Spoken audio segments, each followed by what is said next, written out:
এত আদরের নাতি বা আমি বিদেশ পাঠাচ্ছি আমার নাতিরে নানু আমার বড় কল্পনা আমার বড়। ময়মনসিংহের ত্রিশালে বন্ধুকে হত্যা করে চাইনিজ কুড়াল হাতে নিয়ে থানায় আত্মসমর্পণ করেন অনিক নামের এক যুবক। ২৭ নভেম্বর বৃহস্পতিবার রাত ৮:৩০টার দিকে ত্রিশাল সরকারি নজরুল একাডেমি মাঠের পাশে চাইনিজ কুড়াল দিয়ে বন্ধু মুনতাসির ফাহিমকে হত্যা করেন অনিক নামের সেই যুবক।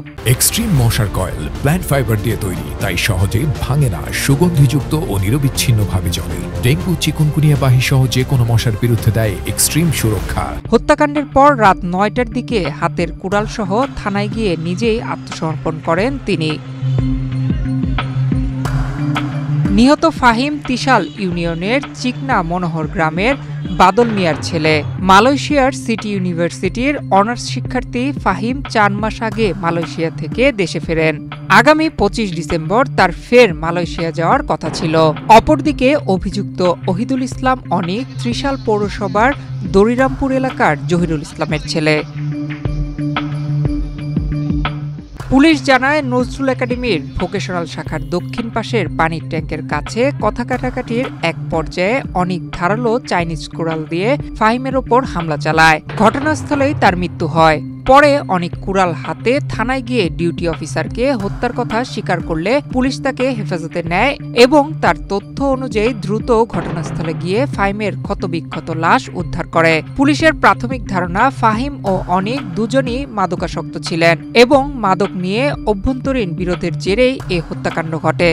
আজকে আমাদের ত্রিশাল থানা ডিউটি অফিসারের পক্ষে রাত 9 ঘটিকায় ওহিদুল ইসলাম অনিক, বয়স হচ্ছে 22, পিতা জহিরুল ইসলাম, মাতা মুর্শেদা খাতুন, সাং হচ্ছে দরিরামপুর থানাপাড়া ৪ নং ওয়ার্ড। ও নিজ হাতে একটা চাইনিজ কুড়াল, রক্তমাখা চাইনিজ কুড়াল এবং তার শরীরেও রক্তমাখা অবস্থায় সে ডিউটি অফিসারের কক্ষে এসে সে বলে যে আমি একটা মার্ডার করে আসছি, আমাকে অ্যারেস্ট করে। পরে আমরা তাৎক্ষণিক তার সাথে কথা বলি, তাকে কথা বলে তাকে আমরা শান্ত করি, তাকে আমাদের হেফাজতে নেওয়ার পরে তার দেওয়া তথ্য মোতাবেক আমরা ত্রিশাল থানাধীন দরিরামপুর শাকিনস্থ আমাদের যে নজরুল একাডেমি মাঠ আছে, এই মাঠের বিএম ভবনের যে পানির ট্যাঙ্কি আছে, পানির ট্যাঙ্কির পাশে আমরা ডিসিস্ট মুনতাসির ফাহিম 22, পিতা হচ্ছে বাদল মিয়া, তার সাং হচ্ছে চিকনা মনোহর, তাকে আমরা ক্ষতবিক্ষত অবস্থায় আমরা পাই। আমরা খুব দ্রুত শোনা মাত্রই যাই, যদি এই আশায় ছিলাম যে সে যদি তাকে হাসপাতালে রেস্কিউ করে যদি করা হয় কি বলে যে বাঁচানো যায়, কিন্তু আমরা তার ক্ষতবিক্ষত লাশ, রক্ত মাখা লাশ ওই জায়গায় পড়ে থাকতে দেখি। তাৎক্ষণিক আমরা আমাদের ঊর্ধ্বতন কর্তৃপক্ষ এবং আমাদের যে জরুরি পার্টি সহ অন্যান্য যে ডিউটি পার্টি ছিল তাদেরকে নিয়ে ঘটনাস্থল পরিদর্শন করি।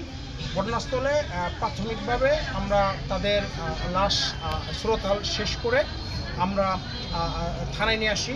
বাকি কাগজপত্র যে প্রসিডিউর আছে এগুলো আমরা শেষ করব এবং যে অ্যাকিউজড, যিনি নিজেকে অভিযুক্ত দাবি করছে ওহিদুল ইসলাম অনিক, যে তার সাথে আমরা প্রাথমিকভাবে কথা বলি। প্রাথমিকভাবে জিজ্ঞাসাবাদে জানা যায় যে তারা মাদকাসক্ত ছিল এবং তাদের পূর্বশত্রুতার বিরোধ ছিল।